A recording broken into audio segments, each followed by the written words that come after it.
Good afternoon. The broadcast is now starting. All attendees are in listen-only mode. Good afternoon, everybody. My name is Karen Arta Sanchez. I'm a partner with Wilkin & Gutton Plan. Welcome to our webinar on strategies for reducing your 2017 tax bill. Our webinar today will also include a high-level overview of the major provisions of the Tax Cuts and Jobs Act, along with any planning opportunities that we've identified. Our speakers today are my partner Bill McDivitt, who's going to be monitoring the questions that come in, as well as chiming in periodically throughout the presentation, Lauren Landolfi, one of our tax managers, and Tim Torres, one of our tax seniors. Before we get into the presentation, there's just a few housekeeping items I'd like to review. If you have any questions, please use the question pane in the GoToWebinar dashboard. We'll try to answer as many questions as possible, and due to the time restrictions, if we don't address all of your questions, we will respond to them after the webinar via email. Additionally, if you want CPE or CLE credits, please be sure to answer all of the polling questions throughout the presentation. Additionally, the webinar is being recorded and it will be uploaded to our website for review later on. With that, I'm going to just run through the agenda very quickly. We're going to be covering a tax structure overview. This is basically our current tax law as it stands today. And then we're going to move into the new proposed legislation, and Lauren will cover the individual provisions and I will cover certain business highlights.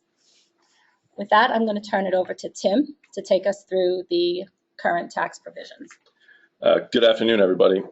My name is Tim Torres, and as Karen said, I am going to lead off the session with the basics. I'll begin the presentation by quickly but efficiently reviewing our current U.S. tax structure, leaving the majority of the time for Lauren, who's going to bring us up to speed with the pending tax reform legislation. So let's begin with a quick introduction to our current U.S. tax structure. In the U.S., we have a few systems of taxation that are calculated in real time, which makes it very difficult for a taxpayer to have an X% tax rate, since it's always a moving target based upon your certain set of fact patterns. The first system of taxation is what is called the regular tax. Currently, the regular tax structure we experience is a 7-tiered graduated system with rates ranging from 0 to 39.6%. These rates are on a sliding scale, so as your income increases, so does the rate of tax. Taxpayers do receive benefit for the lower tax rates, so if you overhear someone saying they are in a 33% tax bracket, that does not necessarily mean that all of their income has been taxed at 33%, since they will have received benefit of the lower tier tax rates. Throughout the various tax systems, the character of income plays a huge role in determining the type of tax system to apply. Items that are within the purview of regular tax are items such as wages and interest. But what about items that fall outside, such as investment property? That's where we cue capital gains tax. In certain instances, this tax is considered preferential or favorable because it is taxed at lower rates than what we saw on the previous slide under the regular tax structure. So how does the taxpayer enjoy these benefits of preferential rates? Well, firstly, the taxpayer must have sold investment property, the most common of which is stock. If the taxpayer sells stock that was held for a year and a day, then the income generated via these sales is taxed at the preferential rates we see here, which range from 0 to 15 to 20%, depending upon your level of income. However, if the taxpayer were to have sold the investment property held for less than 1 year, then unfortunately these preferential rates do not apply, and the income will be taxed at the rates we saw on the previous slide. The third system, AMT, or alternative minimum tax. This is a term that most likely isn't new to our listeners today for rather nefarious reasons that I'll dive into. First, it is important to note that the major difference between AMT and regular tax is that the AMT is calculated on a flat 26% or 28%, depending upon the level of income, versus the graduated tax we saw on the previous slide. For purposes of the AMT, income that would otherwise be non-taxable is taxable under the AMT rules, examples of which are ISOs, incentive stock options, and tax-exempt interest from private activity bonds. Again, these items are not taxable under the regular tax structure, yet taxable under the AMT, which is obviously an unfavorable adjustment. On the other side, we do have deductions that are completely disallowed for AMT purposes that were allowed for regular tax purposes. You'll notice a few of the big ones, especially if you reside in the Northeast. Here in the Northeast, we are no stranger to high state and property taxes. So it is disappointing that these deductions are disallowed for AMT purposes while they were otherwise allowed for in regular tax purposes. The three deductions that are obviously allowed under AMT rules are the mortgage interest, medical expenditures, and charitable contributions. So let's go through a quick example to illustrate the difference between the two tax systems. Here we have a taxpayer with $300,000 of wages. They've exercised the right to $50,000 in incentive stock options, and they have current deductions of $20,000 in real estate, $20,000 in mortgage interest, and $10,000 in state income taxes. Utilizing this fact pattern, we can clearly see the difference between the two calculations. The AMT column not only has a larger income base since it includes the $50K in ISOs, but it also disallows the $20,000 of real estate and $10,000 of state income tax. This arrives us at a taxable income that is $80,000 more than a regular tax column. But the bad news doesn't end there, as we're now required to utilize a flat 28% tax rate compared to the effective tax rate of 23.5%. And just so you know, the effective tax rate we used here for simplification purposes is just a blended rate of all the graduated tax we saw on the first slide. So after all said and done, we can simply see here that under the regular tax, we would owe $59,000. However, under AMT, we owe the $92,000. And if this session was live, I'd probably ask all of you to raise your hands and ask you which tax you prefer to pay, and you would most likely raise your hand for the $59K. However, the IRS has a clear position on this, and you are unfortunately required to pay the higher of the two. An interesting point here is that we often hear taxpayers excited that they are out of the AMT. However, after taking a closer look, a deeper dive into their tax picture, we often notice that the majority of these earners fall outside of the AMT because they are paying the highest effective tax rate. So it's not necessarily the best case scenario to be out of the AMT, because sometimes you may be paying more at the top tiers. And last but not least, we have the Medicare surtax, which is probably better known to the public as the Obamacare tax. This tax is a two-pronged tax on both earned and unearned income. There's a 0.9% tax levied upon wages and self-employment earnings in excess of the thresholds you see here. So for taxpayers married filing joint, the threshold is $250K, with that cut in half for those opting to file separately. All other statuses, such as single, head of household, and qualified widower, receive the $200K threshold. This tax is required to be held by your employer when the thresholds are eclipsed. However, it is important to note that the employers are not required to consider your spouse's earnings when withholding for this tax. So when would this present a problem to us? Well, simply put, we'll take an example where a taxpayer and a spouse simultaneously earn $200,000 each, for a total of $400,000 in total income. Since neither have eclipsed the $200,000 income threshold, the Medicare surtax hasn't been required to be withheld by the employer. But clearly, the tax is going to be required at time of filing the return. Now, this isn't necessarily a material amount of money, but it is something that taxpayers should be aware of. And the other half of the two-pronged tax is the unearned income piece. This is a 3.8% tax on the lesser of net investment income or the excess of modified adjusted gross income over the thresholds we saw on the previous slide. Unearned income encompasses any investment income such as interest, dividends, annuities, rents, royalties, if you're a passive member in a partnership, and capital gains. This tax does not include items like your active trade or business, retirement plan distributions from IRAs, or even Social Security. And this slide really further illustrates who exactly is paying Medicare tax rates. The first row reflects taxpayers who earn less than the amount required for the Medicare surtax to kick in. So you may ask yourself, why exactly is there a 2.9% under the unearned income column? Well, this is an amount that has always been paid. Currently, this 2.9% is paid 50% by your employer and then 50% by you. Further, as you can see on the first row, that the income threshold hasn't been met, so there is no investment income tax. However, once we surpass the income thresholds, we must refer to the second row, which indicates the earned income rate, which is bumped up by 0.9% tax, which we previously discussed. Additionally, any investment income is now subject to a 3.8% tax rate. So now that we understand our tax structure from a basic level, how do we effectively plan? Well, Lauren's going to go into much greater detail in a minute, but the traditional methodology is quite simple under current law. We want to accelerate deductions while deferring income simultaneously to manage our tax brackets. So what do we want to do? We want to pull in as many tax deductions into the current year while pushing taxable income into the 2018 year where possible. But how is this accomplished? For starters, if you're a salaried employee, try and manage your year-end bonus if possible. As individual taxpayers, we're cash basis, which means we are only taxed on income when we receive it. As a self-employed taxpayer, you have a little more flexibility since you have the ability to control your own operations. Now, effective tax planning does not mean that when you receive a check on December 31st, you opt to stuff it in your desk drawer pretending like you didn't see it.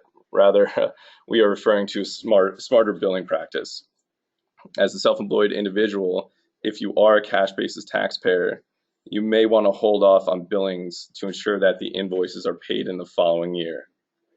We're having a little technical problem with our visual, so give us a minute. We'll try and rectify that. Okay, we're back. I guess we will come back to the polling question. So we're going to continue the presentation with Lauren's piece. She's going to take over right now. Okay, so now we're going to go through the Tax Cuts and Job Act to try to understand where we are now. So we have a bill that was introduced in early November by the House. That came out the first week of November. The following month, in early December, the Senate introduced their answer to the bill in their version, which was different in a lot of aspects to what the House bill had. Now, on Friday night, we had the Joint Committee Conference report, and they released the latest and greatest combined version of the bill. So they took both versions, they went into conference, they really agreed upon a lot of the major provisions to try to understand where to go from here. And so again, that came out late Friday night. So right now we have a version of the bill that the House and Senate have both agreed on in theory, and now that's going to go to vote. We expect the House to vote tomorrow on the bill, and the Senate is going to be following shortly after. If that passes, then the President will sign the bill. So the bill, the joint conference report that came out on Friday evening was 570 pages. So as you can imagine, we do not have time to go through every aspect of that bill today. We've really pulled out the highlights so you can see big picture what we need to be thinking of now, what tax planning strategies we can employ now, and what items really you need to be aware of going into 2018. As far as effective date, most of the regulations that are contained in this bill, they go into effect for tax years beginning in 2018. There are a few exceptions to the rule, and I will highlight those exceptions as they come out, but know that really we're looking at items that are going to impact tax years 2018 and beyond. So the first thing that Congress has done is they've really changed those overall tax structures. So Tim went through our tax calculations earlier, and that regular tax structure, that's what the joint report has proposed to change in. And what they're changing is they're leaving the same 7-tiered structure, they're just lowering the rates across the board. So now instead of having a top rate at 39.6%, our top rate's going to be dropped to 37%. And you'll see on the screen, on the right-hand side of your screen, there are rate drops contained throughout the bill. One of the interesting things that I've heard frequently in the news relates to the marriage penalty. And there's been a lot of talk about the marriage penalty being repealed from this version of the bill. So let me explain what that actually is. If you are a single taxpayer, the numbers up on the screen, they show the income level at which you would be subject to that rate of tax. So most people, when they think of, a married taxpayer, they would think 2 people, and so you'd simply take the single rate and multiply it by 2, and then you would get to the married rate. Well, that's not really how these tax brackets work. Instead of just taking the single rates and multiplying it by 2 to get to the married rate, oftentimes the married threshold is lower, and this is what's considered the marriage penalty. And you'll see that in the current rates. If you look at the top rate right now in 2017, a single taxpayer gets into the 39.6% bracket at $418,000 of income, where a married person, it's only $470,000 instead of being more like an $800,000 number. So the reports that you're hearing that the marriage penalty is eliminated, if you look now at the current bill, you'll see that that marriage penalty is eliminated through the 35% bracket. So at the 35% bracket, we have single individuals earning $200,000, where married individuals, you just double that to $400,000. But you'll notice in that 37%, that top rate, the marriage penalty is still in the law, where our single individual threshold is $500,000 and married joint is $600,000. So just something to note. Now, as far as other rates, there are other, the long-term capital gains rates that Tim went through, that 0, 15, 20% rate, depending on what your regular bracket is, that hasn't changed. The qualified dividend rate, that hasn't changed. There's still preferential tax treatment when your dividends are considered qualified. In addition, the Medicare surtax, that hasn't changed as well. So there was some talk about the repeal of Obamacare and the ACA. There were pieces of it that changed, but the Medicare surtax, that 3.8%, is still in the law. There were some changes to AMT. What changes were there? The exemption increase up to $109,400 for married joint individuals. So you'll see it's over a $20,000 increase, and $70,000 for all other taxpayers. In addition to the exemption increasing, the phase-out increase. So a phase-out concept is when your income gets over a certain level, then you're no longer going to receive the benefit for that exemption. So a married individual, once their income exceeds $1 million, they're going to be phased out of that $100,000 exemption. And single other filing status, it's a $500,000 phase-out threshold. But AMT is still in the law. That was one of the big discrepancies in the 2 versions of the bill. The House was proposing to eliminate AMT altogether, where the Senate wanted to retain AMT. So this was one of those compromise situations. So now what else changed? There was a change in the standard deduction. So if we take this back to basics, we have a taxpayer that calculates what their total income is, and then they're allowed to have a deduction against that income. And they have a choice between a standard deduction, or they can itemize their deduction. And we'll go through the itemized deductions in detail, but for the purposes of this conversation now, they're going to include mortgage interest, real estate taxes, charitable contributions, medical expenses, and you can choose the higher of the 2 calculations. So what the proposed legislation is doing is expanding that standard deduction. So you'll see currently a single individual has a $6,300 standard deduction. The Tax Cuts and Jobs Act has basically doubled that to $12,000. Right off across the board, you'll see doubles. So it's really just an expanded standard deduction. In addition, the personal exemptions have been completely repealed. So taxpayers were entitled to a personal exemption. This was based on the number of exemptions and dependents they claimed on their return. That concept is no longer. Next, we're going to talk about the child tax credit. So the child tax credit is a benefit for taxpayers, and currently it was $1,000 credit per qualifying child. The thing about the child tax credit is that there was a phase out that was very, very low. That phase out was $110,000 for a married individual. So as you can imagine, it was very easy for people to quickly lose the benefit of this option. So what has the Tax Cuts and Jobs Act done?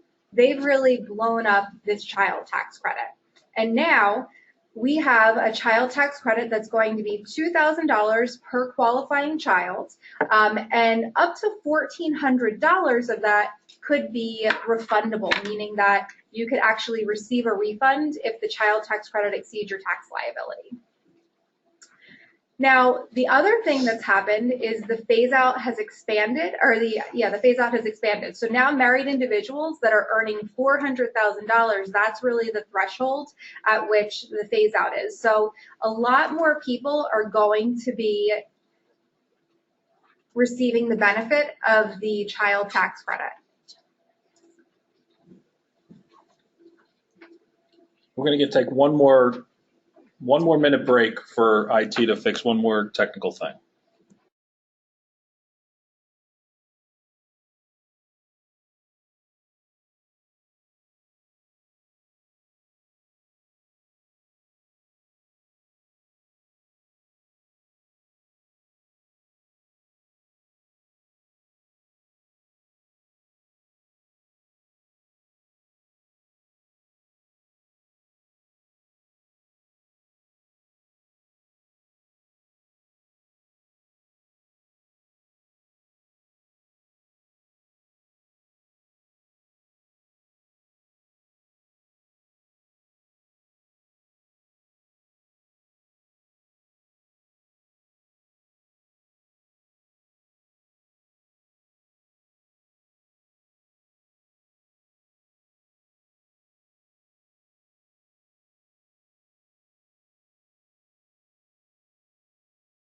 Okay, we are back. I think we're good to go now. Let's hope. So I just want to make sure everybody really understands this child tax credit change because it could be very impactful for taxpayers. So we had a child tax credit before that was $1,000. It phased out at $110,000. So it may not have been that exciting for taxpayers, especially in the Northeast where income is generally higher. We're not in middle America where salaries are much lower. So now we're looking at a $2,000 per qualifying child credit, and that phase out is $400,000 for a married couple. So obviously this is going to be a lot more impactful for many different taxpayers. In addition, they're adding an additional concept, and they're allowing a $500 credit for other dependents. So what is an other dependent? It's not going to be your children. Think of your elderly parent that lives with you, or a handicapped sibling that you take care of. There could be other taxpayers that you're claiming as dependents on your return, and historically they've not qualified for any credit scenarios. This law now allows a $500 per other dependent credit. So now we're going to jump back to a polling question. It's going to launch on the screen. If you're looking for CPE credits, if you need CLE credits, please make sure to answer this polling question.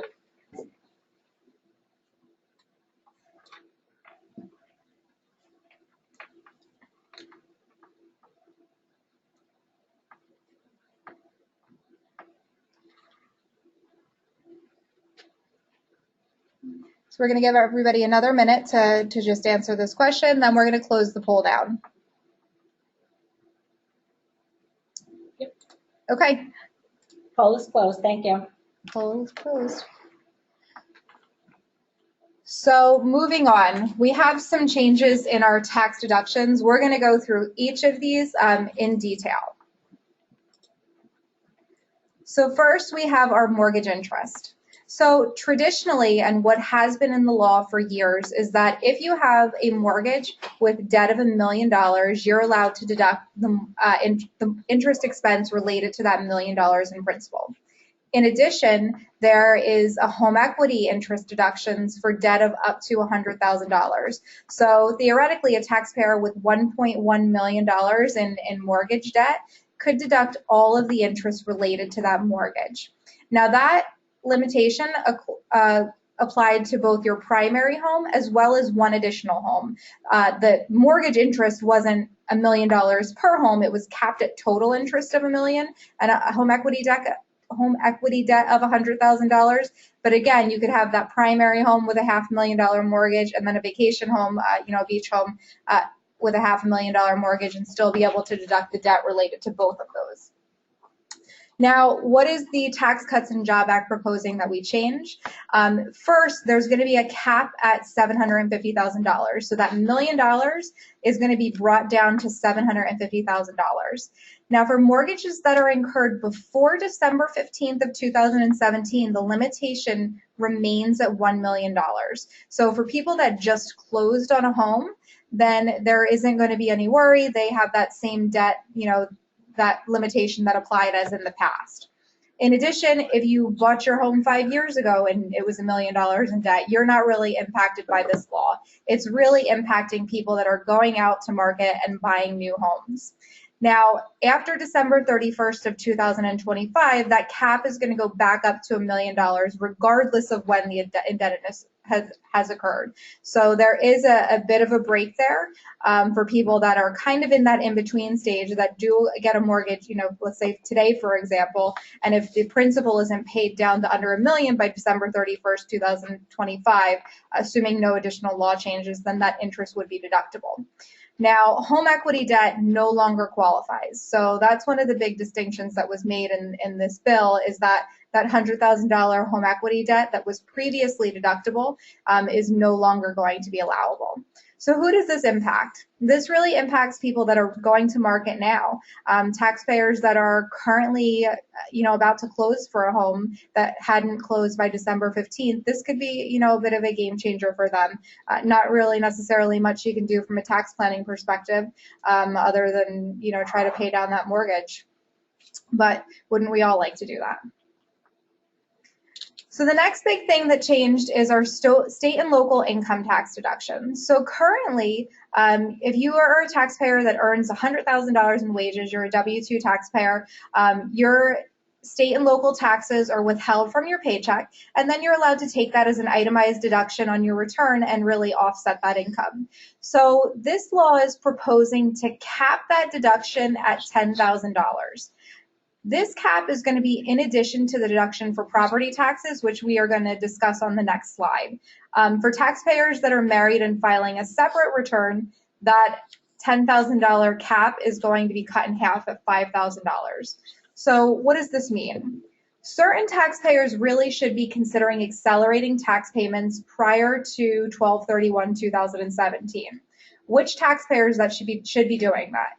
This is the traditional tax planning that we do year after year. So, and what we spend most of our December doing in our office. We're looking to see what our taxpayers' income is. We're looking to estimate what their 2017 tax liability is, and we're suggesting payments to the states. And sometimes we're suggesting that those payments be made prior to December 31st in order to secure a deduction for the current tax year. Who shouldn't do that though?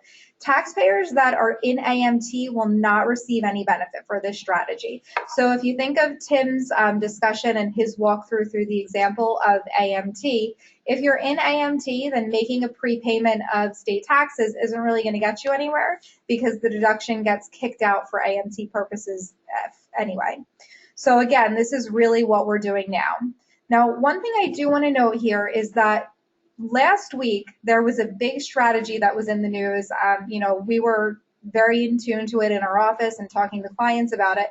And that was a point related to prepaying 2018 state income taxes.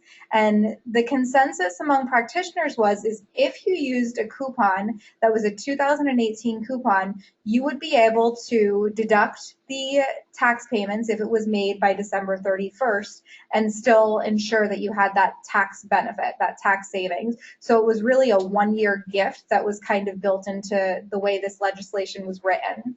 Congress caught on to what the practitioners were chattering about, and this was expressly prohibited in the law. So you may not deduct your 2018 state income tax payments on your 2017 return. It will not offer you any tax deductions. Okay, so I'm going to interrupt here. Thank you, Lauren. This is Bill.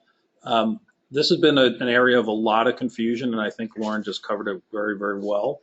But I think at this point, you need to note that what we're talking about are state income taxes.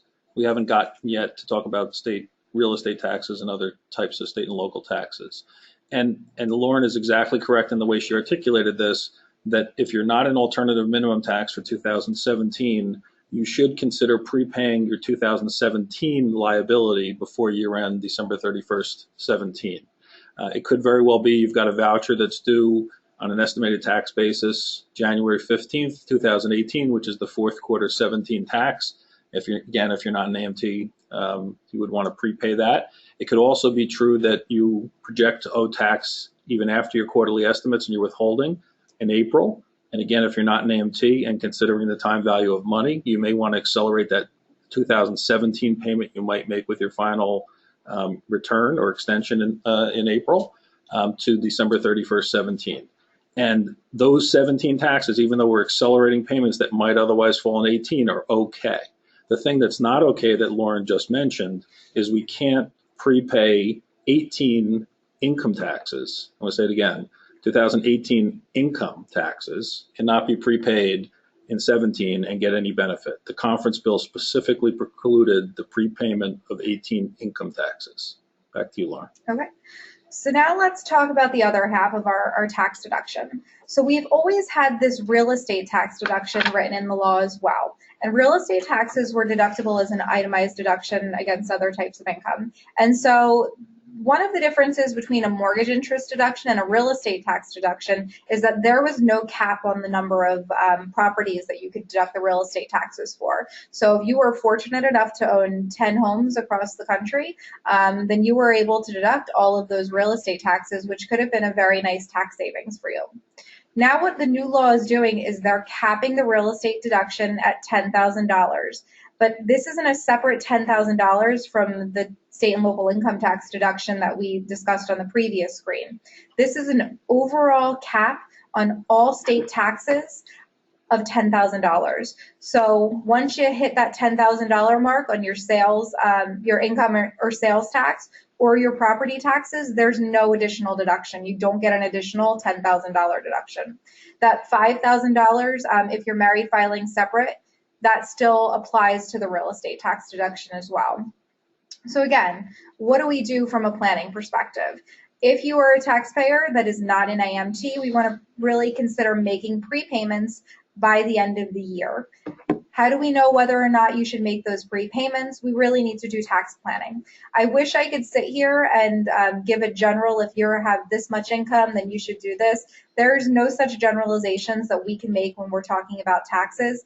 This is a one-size-fits-one custom option, and the only way we can recommend a strategy for you is by really doing a formal tax projection to understand what circumstances impact your tax liability and what things you need to be doing to limit that tax liability. Now, the one thing that is different than the income taxes comes in respects to our 2018 real estate taxes. Congress got hip to what practitioners were doing as it impacts income taxes, and the law expressly prohibits deducting state income tax payments. And the distinction there is they made no mention of what to do with real estate taxes. So if you're a taxpayer that owns a home, you're likely also in possession of your preliminary real estate tax bill for the first 2 quarters of 2018 in New Jersey. In New Jersey. And to the extent that you're holding that bill and you're not an AMT, then right now it appears as though you will be able to make that payment on December 31st of 2017 and claim a tax deduction. Again, that's based on what we know today.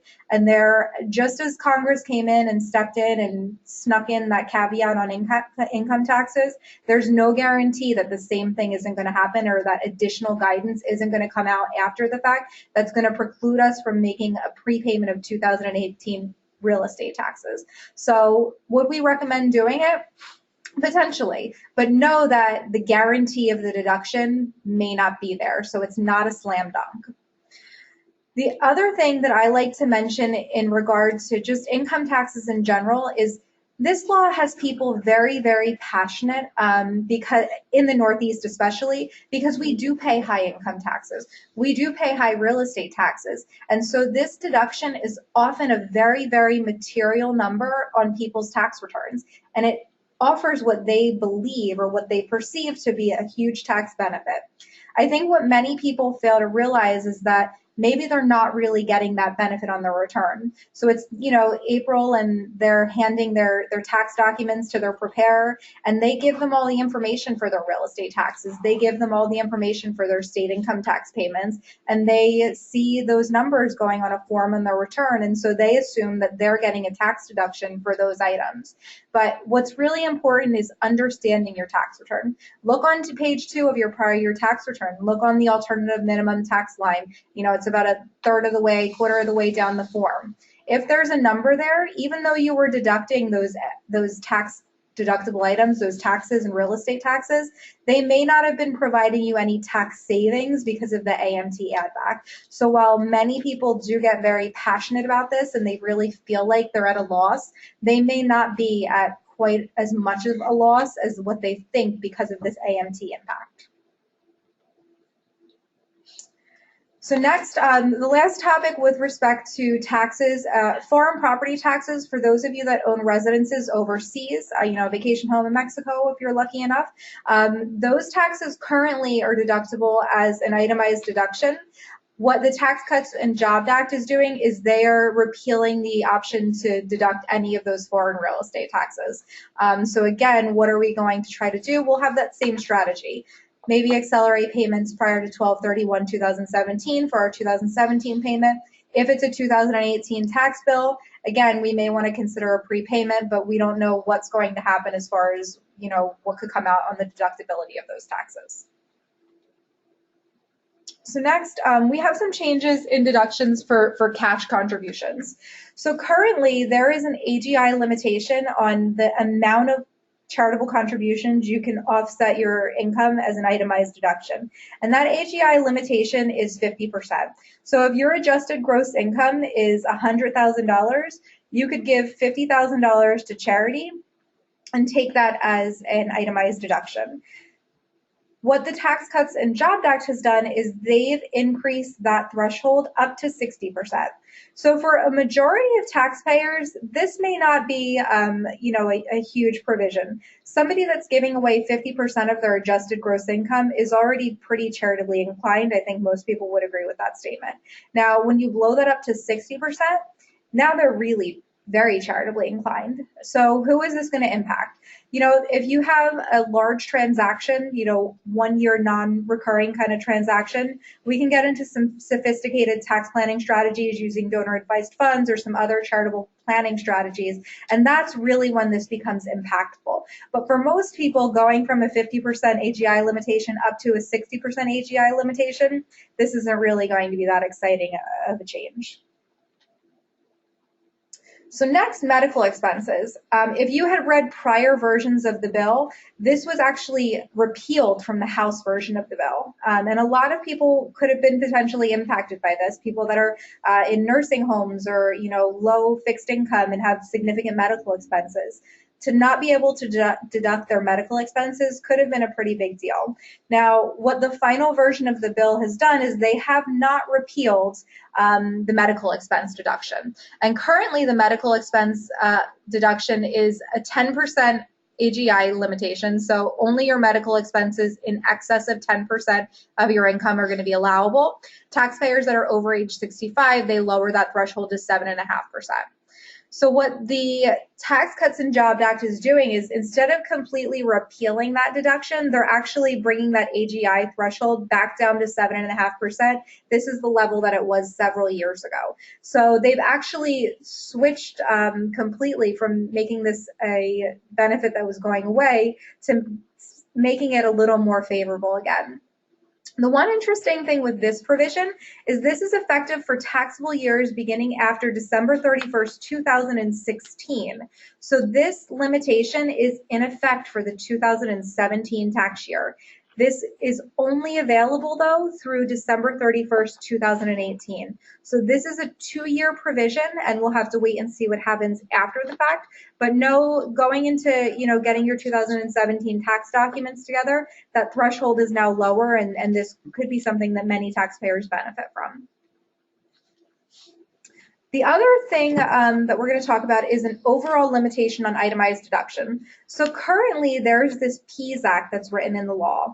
And what that PEAS Act does is says, if you are a high income taxpayer, we're going to take all of your itemized deduction and all of your itemized deductions, and then we're going to limit them because you're a high income taxpayer. And it's a 3% limitation. So we take your $100,000 of deductions and we just take away 3% of them across the board, and you're not allowed to deduct them.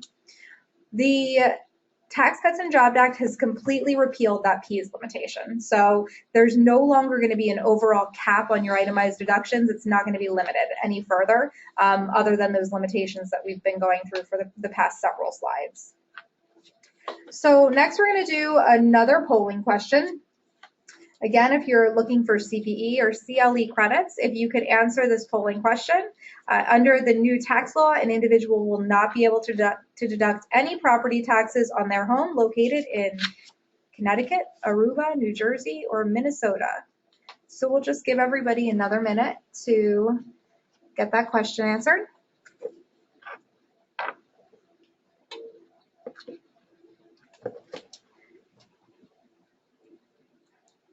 Okay, one more minute.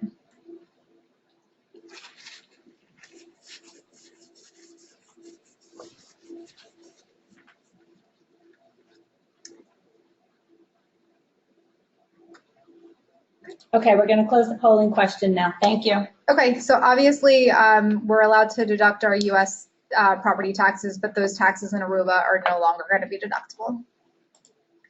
So let's talk about alimony. Right now, if your divorce agreement has a provision for alimony written in the agreement, there is a deduction for the payor of the alimony, and the recipient then picks up the income. So really it's a shift of that income from the payor to the recipient. The Tax Cuts and Jobs Act is going to change the way alimony payments are treated in future divorce and separation agreements. And so what that change is that the payor is no longer entitled to an alimony deduction, and the recipient does not have to pick up that alimony as income. This is effective for agreements that are executed after December 31st of 2018. So there's a 1-year delay on the effective date of this provision. There were a few reasons we saw some changes in this provision. First, they gave us an extra year so that people that are currently undergoing their, separation agreements, they're not trying to shuffle and scramble to get this in under the wire. The other thing is, a lot of times when we're talking about divorce and separation agreements and the alimony payment that's being made between spouses, there is a calculation as to the tax impact of paying alimony. And so initially there was no grandfather provision as far as who was going to be able to deduct the alimony and who was going to have to pick it up in income. It was a complete repeal of the treatment.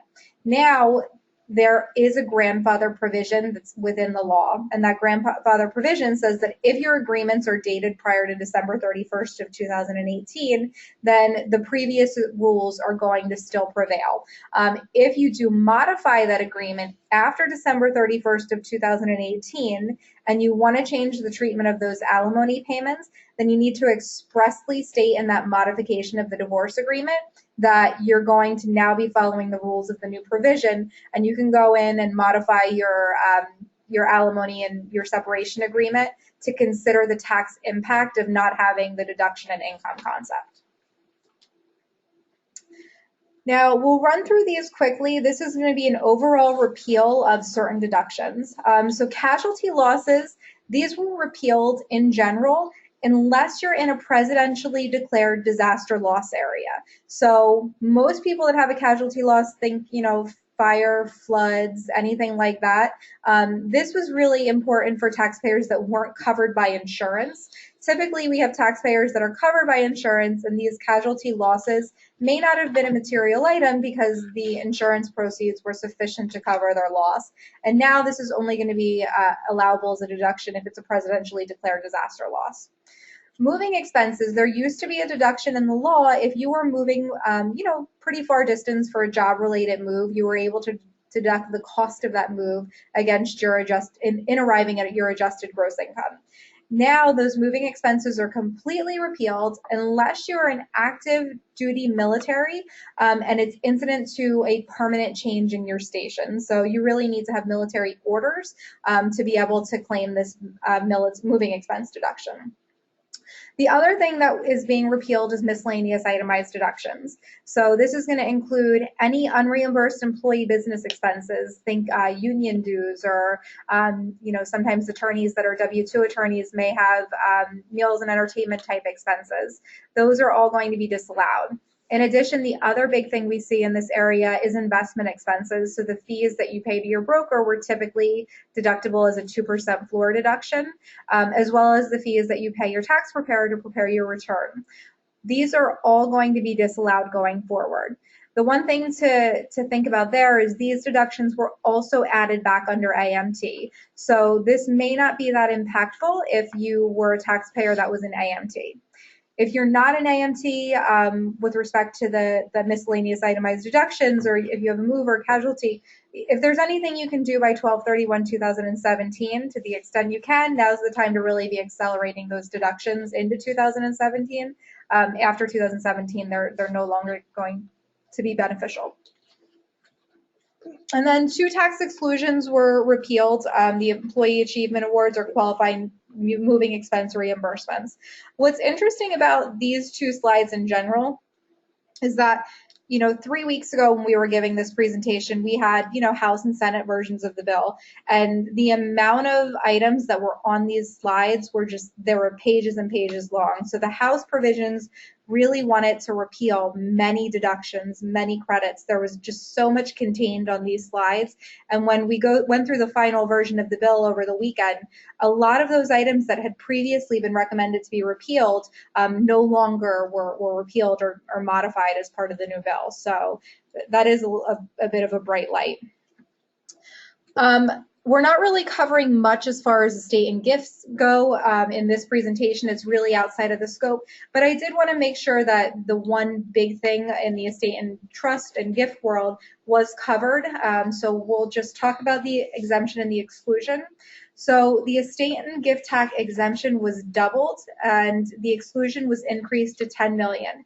That 10 million is what's written in the law, and that's the number that's indexed for inflation. So that's 10 million was the 2011 rate. And so now we're looking at taxpayers in 2018. The exemption is going to go up to 11 million. And if you're a married individual, then that's going to be a $22 million exemption. For decedents that are dying and gifts that are made after December 31st of 2017, these are the rates that are going to be in effect. So there's a lot of potential for some additional gifting.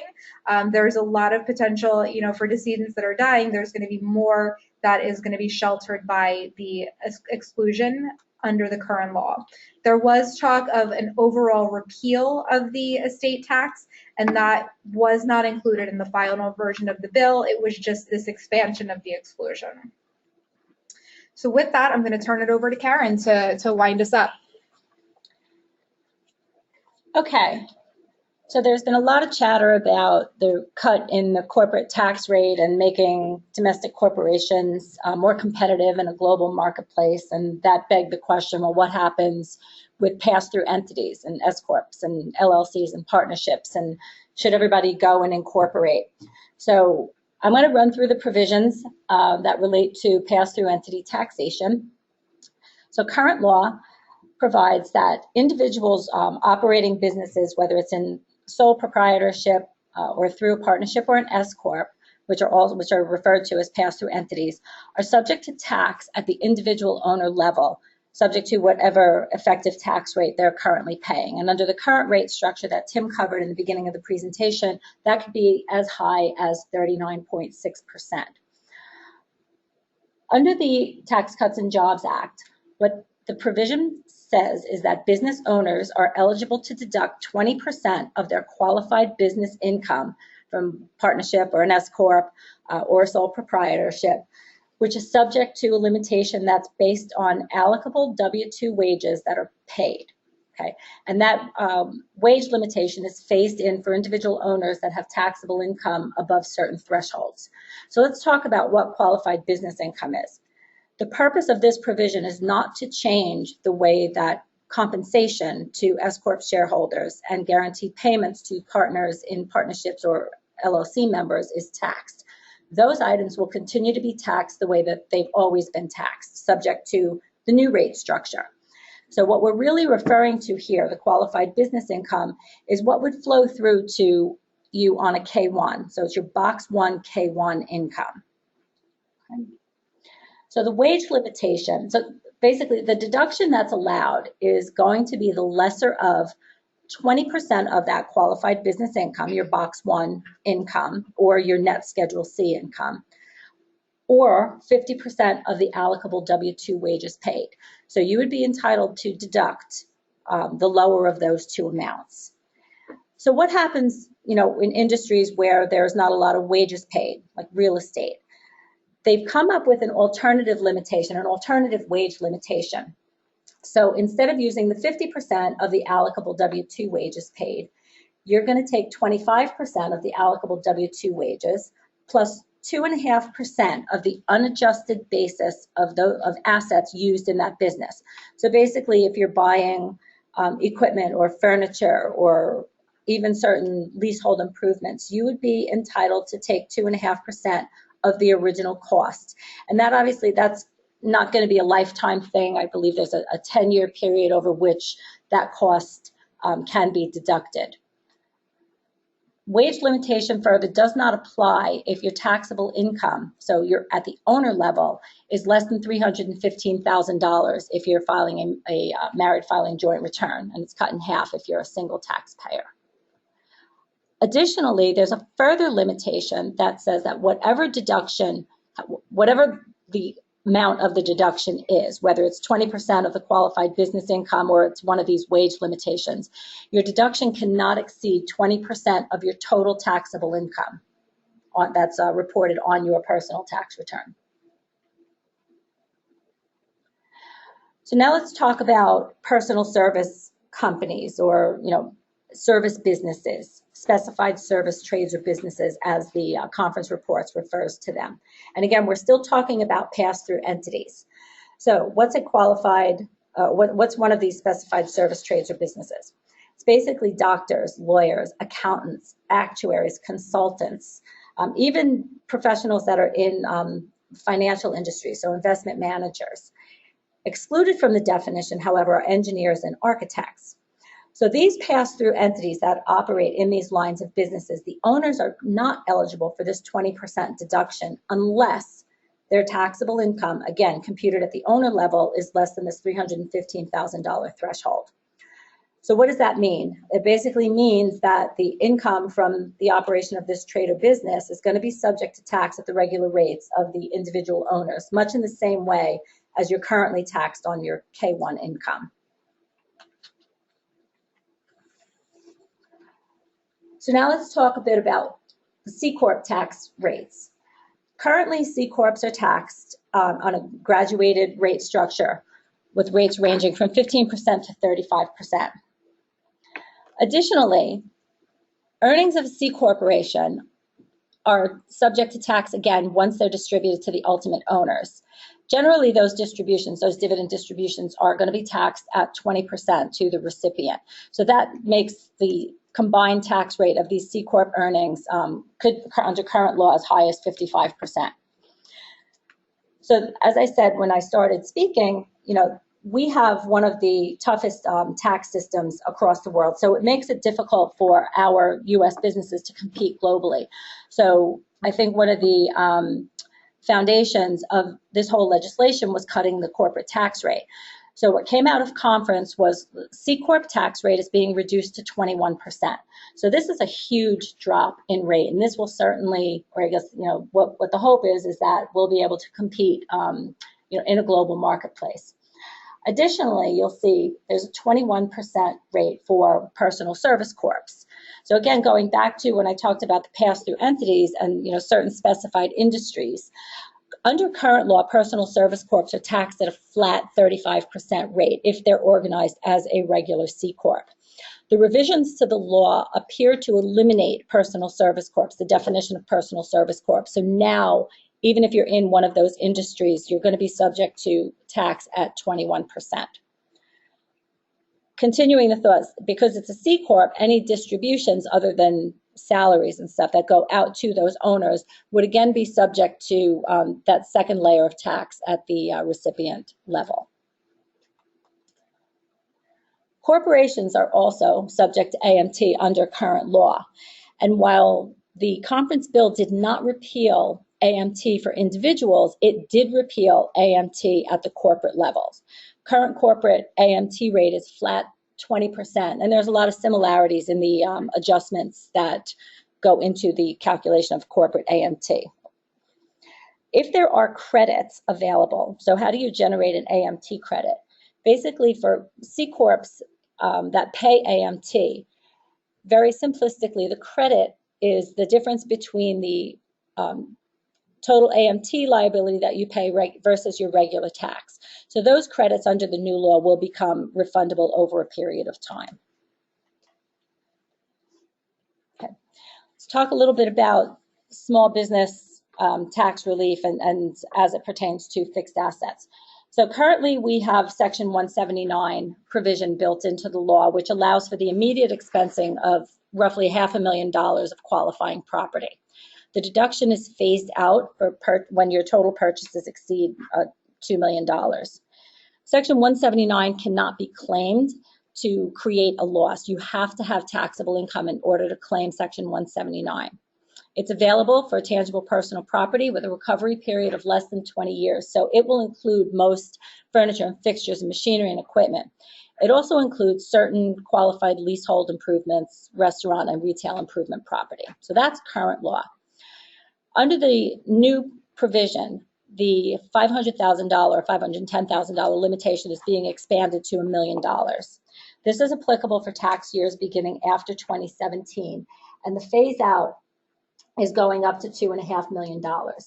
In addition to the property types that we just discussed, they've also expanded the definition to include real estate, certain real estate, which has never been in the law before. So qualified energy efficient HVAC units, roofing, security systems, alarm systems, and so on and so forth. And that only applies to non-residential property.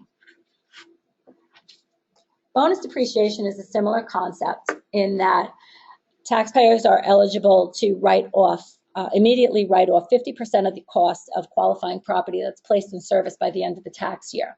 The remaining 50% is eligible for depreciation under the normal depreciation rules.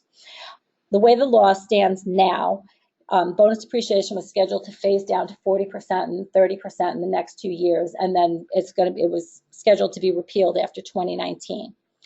Bonus depreciation for 2017 is only available for new assets, so you cannot buy used equipment and claim bonus depreciation.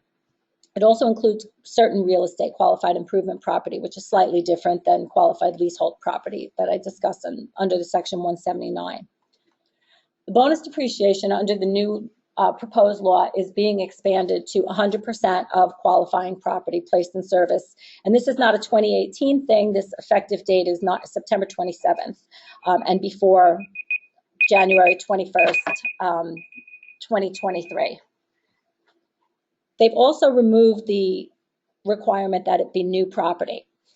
The biggest caveat here is that bonus depreciation is not eligible for real estate trades or businesses, okay? And as you'll see, this is also being phased down, so this is a temporary provision as well. And this is just a chart that kind of summarizes the different phase outs based on when the property was actually acquired versus placed in service. So we're not really going to talk much about that. The other big piece that is going to impact a lot of businesses is interest expense, the limitation on the deductibility of interest expense. Under current law, interest expense can be deducted in full, subject to certain limitations. However, under the new rules, they're limiting the deduction for net interest expense to 30% of adjusted taxable income, which is basically your taxable income not taking into account depreciation and amortization. Any excess interest expense can be carried forward indefinitely. Now, this provision does not apply to real estate trades or businesses. It also doesn't apply to any businesses with average gross receipts of $25 million or less, and that I think there's a 3-year look back period. moving on to meals and entertainment expense. Current law, we're only entitled to deduct 50% of entertainment expenses that are directly related to the active conduct of a trade or business. This is being eliminated under the new law. I think there's a provision in there that will still allow business meals to be deducted, but all entertainment expenses are being eliminated. 1031. So current law, anytime you do a like-kind exchange of property, you're entitled to defer the gain on that property. And there was no restriction on the type of property that was covered under Section 1031. However, the new law is changing that, and the gain deferral is only available for real property now. So in the hotel industry, as an example, where there's real estate as well as beds and furniture and other equipment, those other types of equipment or assets will not be eligible for gain deferral going forward. Okay. Here's our third polling question. So again, under the proposed legislation, the corporate tax rate for C Corps is being reduced to A, 25%, B, 20%, C, 30%, D, 21%. So again, if you need CPE or CLE credits, please respond, and we'll give you just another minute.